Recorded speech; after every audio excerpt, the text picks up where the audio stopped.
تحمل الثياب. حشد على خطى الحسين على خطى.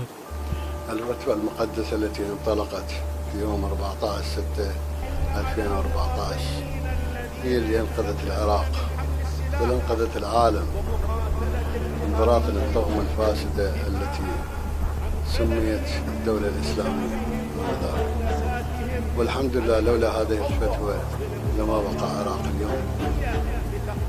يعني لحد هسه لا بقت دولة، ولا بقت عراق، ولا بقت مقدسات، ولا بقت قيم، ولا شرائع سماوية في هذا المكان.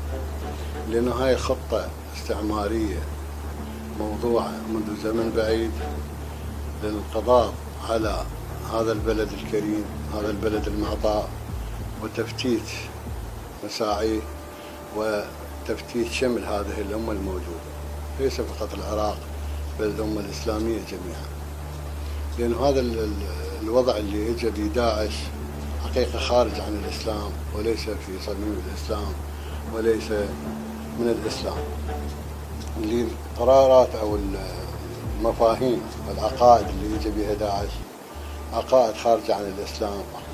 وإن شاء الله بفتوى السيد السيستاني حفظه الله دحرت هذه الطغمة الفاسدة من أراضينا، ومستمرون إن شاء الله بهذه الفتوى ومثابرين عليها، وتزيدنا عزم وإصرار لمقاتلة الطغمة الداعشية الفاسدة، لأننا نعتبر هذه الفتوى هي امتداد لخط إلهي قويم ومستقيم من أجل الشهادة ومن أجل النهضة برضاء الله سبحانه وتعالى ورضاء الأئمة الأطهار سلام الله عليه. عبوة، وأيضا انجرحت في منطقة البخدة وانجرحت هنا، هذا الفك كله انشال. وأيضا جرح آخر جرحت في منطقة الوداتي وما طلبت الانسحاب والإخلاء، يعني بقينا القاتل بتطهير بين كل واحد 100 متر على الهدف، وناخذ الهدف اللي من أجله أنا انجرحت،